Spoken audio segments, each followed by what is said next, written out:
नमस्कार दोस्तों, आप देख रहे हैं सिनेमा हॉल और मैं अजय ब्रह्मात्मज। आज मैं राज कपूर की बात करूंगा। राज कपूर का पुण्य दिवस है 2 जून को। 1988 में इसी तारीख को उनका निधन हुआ था। दरअसल वे मई महीने में आयोजित राष्ट्रीय पुरस्कार के लिए वहाँ पहुँचे थे। उन्हें दादा साहब फाल्के पुरस्कार दिया गया था। वहीं उनकी तबीयत खराब हो गई थी, जिसकी वजह से राष्ट्रपति को खुद उनकी सीट तक आना पड़ा था और राष्ट्रपति भवन से सीधे उन्हें अस्पताल पहुंचाया गया था, जहां बाद में महीने भर के बाद लगभग उनका निधन हुआ। राज कपूर को लेकर बहुत सारी बातें की जा सकती हैं। उनकी फिल्मों को लेके, गीत संगीत की उनकी समझ को लेकर के, उनके हीरोइनों की बात करके, उनके विषयों को, उनके निर्देशन को, संगीत की उनकी समझ को, उनके उस कॉटेज को जहाँ उनकी बैठकी जमती थी, आर के स्टूडियो, तमाम बातें हैं। लेकिन एक बात जो अक्सर हाँ लोग बहुत मज़े लेके सुनाते हैं और उसके बारे में बातें करते हैं कि केदार शर्मा ने उनको थप्पड़ मारा था। यह बहुत मशहूर घटना है हिंदी फिल्म इंडस्ट्री की, लेकिन इसके डिटेल में कोई नहीं जाता। सबका यही कहना है कि वे तीसरे सहायक थे, कोई कोई चौथा सहायक बोलता है, और वहाँ टेबल साफ करना, झाड़ू लगाना आदि आदि सारे काम राज कपूर किया करते थे। केदार शर्मा ने अपनी जीवनी, जो उन्होंने आत्मकथा लिखी है, the one and lonely Kedar Sharma, उसमें इस बात का जिक्र किया है, बहुत अच्छे से उल्लेख किया है। यह घटना तो सभी जानते हैं कि उन्होंने थप्पड़ मारा था और एक फिल्म की शूटिंग चल रही थी। इस शूटिंग में क्लैप देते समय कैमरे के सामने खड़े एक्टर की दाढ़ी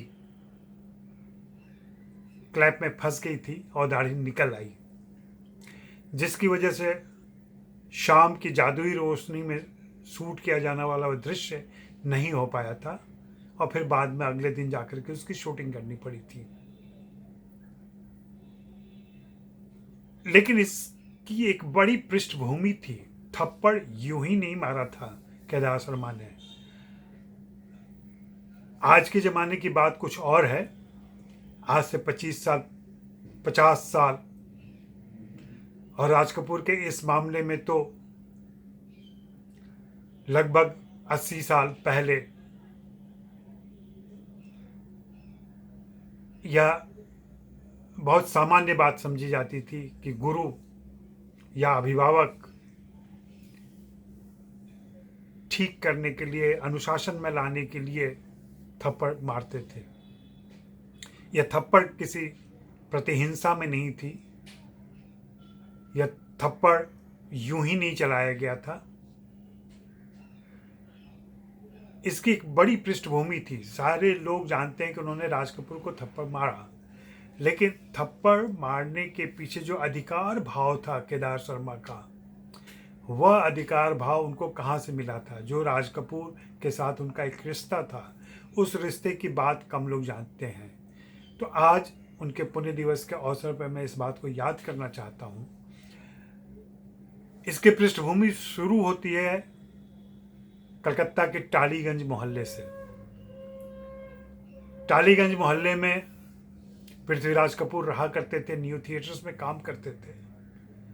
और जब नारोवाल से केदार शर्मा देवकी बोस के आकर्षण में न्यू थिएटर्स में काम करने के उद्देश्य से वहां पहुंचे, तो सिफारिश के लिए वे पृथ्वीराज कपूर के पास गए थे, क्योंकि वे वहां के एक्टर थे, कि आप मेरी सिफारिश कर दीजिए एक पंजाबी होने के नाते। तब पृथ्वीराज कपूर ने साफ मना कर दिया था, इसलिए कि उन्होंने अपने छोटे भाई त्रिलोक कपूर की पहले ही सिफारिश कर रखी थी और उन्होंने कहा कि भाई मैंने एक सिफारिश कर दी है, अब दूसरी नहीं कर सकता। खैर, उन्होंने कुछ और सलाह दी कैसे के एल सहगल के पास भेजा, फिर के एल सहगल ने उनको दुर्गा खोटे से मिलवाया, और फिर कैसे देव की बोझ से मुलाकात हुई। ये केदार शर्मा की कहानी है। लेकिन उन दिनों जब काम करने लगे केदार शर्मा और फिल्मों में डायलॉग और पोस्टर और तमाम चीज़ें करने लगे, गीत लिखने लगे, तो पृथ्वीराज कपूर के यहाँ उनका आना जाना था। तब रणवीर 8-10 साल के थे, छोटी उम्र थी, नीली आंखें।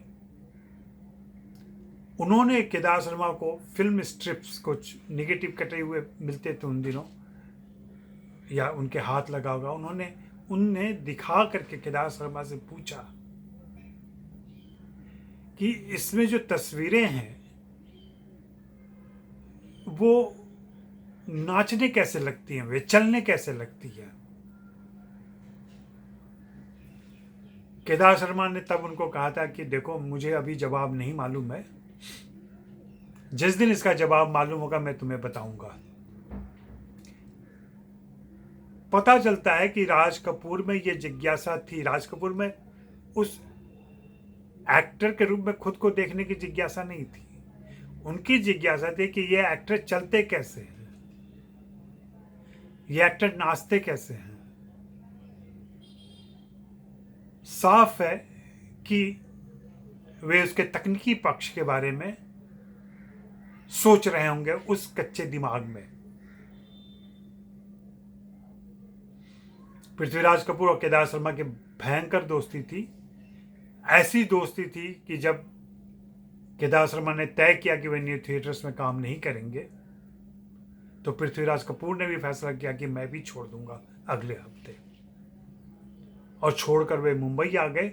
मुंबई में रंजीत मूवी टोन में चंदूलाल शाह के साथ वो काम करने लगे। कुछ महीनों के बाद उन्होंने केदार शर्मा को भी बुला लिया, और केदार शर्मा भी रंजीत मूवी टोन के डायरेक्टर के तौर पर चुन लिए गए। काम शुरू हुआ, फिल्में बनने लगी।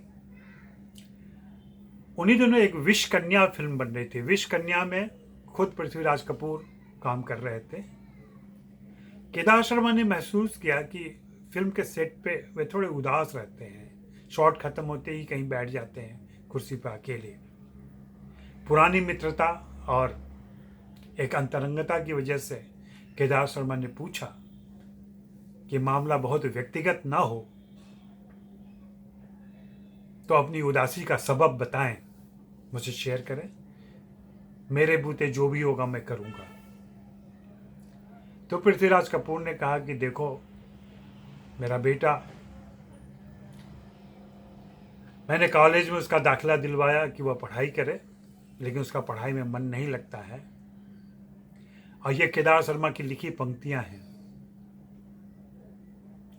वह लड़कियों के पीछे रहता है। सीधा सा आशय था कि वो बहक रहा है। उम्र की ऐसी दहलीज पर है जहां लड़कियां आकर्षित कर रही हैं और वो उधर ध्यान दे रहा है। एक जिम्मेदार पिता के तौर पे यह चिंता वाजिब थी पृथ्वीराज कपूर की, और यह उन्होंने अपने दोस्त केदार शर्मा से शेयर किया। तब केदार शर्मा ने कहा कि देखो, अब उसे मेरे पास ले आओ, मैं उसे प्रशिक्षित करूंगा, ट्रेन करूंगा, सिखाऊंगा, एक गुरु की तरह, गुरु और चेले की परंपरा में। हाँ, लेकिन फिर आपको किसी प्रकार की कोई दखलंदाजी नहीं करनी पड़ेगी। बात तय हो गई। अगले दिन राज कपूर आए,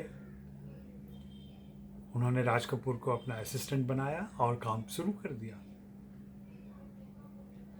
और जो घटना ये घटती है, उस फिल्म की शूटिंग उस दिन घोड़बंदर में चल रही थी। शहर से दूर जाना था, और राज कपूर के रंग ढंग को देख करके केदार शर्मा ने उनकी रवैये को देखते हुए, उनके रवैये को देखते हुए ये पहले से ही ताकीद कर रखी थी कि देखो आज बहुत थोड़ा समय मिलेगा हमें, तुम बालों में कंघी मत करने लगना और कैमरे के सामने आकर मत मुस्कुराना। राज कपूर ने हामी भर दी, हाँ हो गया, समझ गया मैं। शॉट का समय हुआ, उन्होंने राज कपूर को आवाज़ दी, रेडी हो ना? उन्होंने कहा हाँ। फिर क्लैप देने की बारी आई। क्लैप देते समय आदतन राज कपूर ने फिर कंघी की और कैमरे में देखकर मुस्कुराए। जल्दबाजी में कैमरा और वो एक्टर इतने नज़दीक थे कि वे भूल गए कि बीच में क्लैप देते समय उनका ध्यान एक्टर की तरफ नहीं था। एक्टर की दाढ़ी फंस गई और निकल गई। ये निकलना था कि जाहिर सी बात है कि निर्देशक जो बड़े जतन से कोई सीन सोचता है और ऐसी तैयारी करता है, गुस्सा आया। केदार शर्मा ने पूरी यूनिट के सामने, और न सिर्फ यूनिट बल्कि उस दिन शूटिंग देखने आए तमाम लोग जो भीड़ वहां मौजूद थी, उन सभी के सामने एक झन्नाटेदार थप्पड़ जड़ दिया। गालों पे निशान पड़ गए उनके गोरे चेहरे पे। घर लौटे, शूट कैंसिल हो गया। लेकिन केदार लिखते हैं, केदार शर्मा की, मुझे बहुत ग्लानि हुई और मुझे यह एहसास हुआ कि यह बालक तो एक्टर बनना चाह रहा है, मैं उसे जबरदस्ती डायरेक्शन में व्यस्त रख रहा हूं। तो उन्होंने अगले दिन फिर से राज कपूर को बुलाया। राज कपूर आए। राज कपूर बहुत मजाहिया किस्म के व्यक्ति थे, हंसी मजाक खूब करते थे। राज कपूर पहुंचे, उन्होंने पूछा क्या दूसरा गाल आगे करूं? इस पर केदार शर्मा मुस्कुराए। उन्होंने कहा नहीं, ऐसी कोई बात नहीं है। और फिर उन्होंने एक करारनामा निकाला, वह राज कपूर के सामने रखा और 25,000 रुपये का चेक, जी हाँ 25,000 रुपये का चेक उनको दिया और बताया कि तुम मेरी अगली फिल्म के हीरो हो और मैं खुद उसे डायरेक्ट करूंगा और प्रोड्यूस भी करूंगा।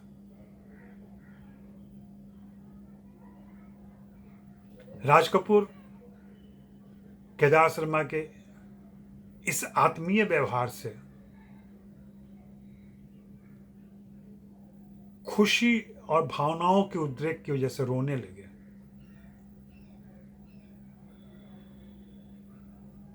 और रोते राज कपूर को देख के केदार शर्मा ने पूछा भी कि कल जब मैंने तुम्हें थप्पड़ मारा तो तुम्हारे आंख से आंसू ना निकले, आज इतनी खुशी की बात है तो तुम रो रहे हो।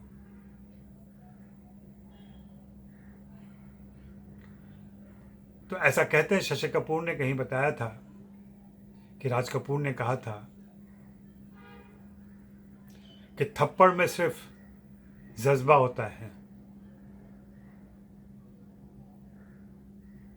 लेकिन आज आपने जो किया है इसमें जज्बात है और इसकी वजह से मैं भावुक हो गया।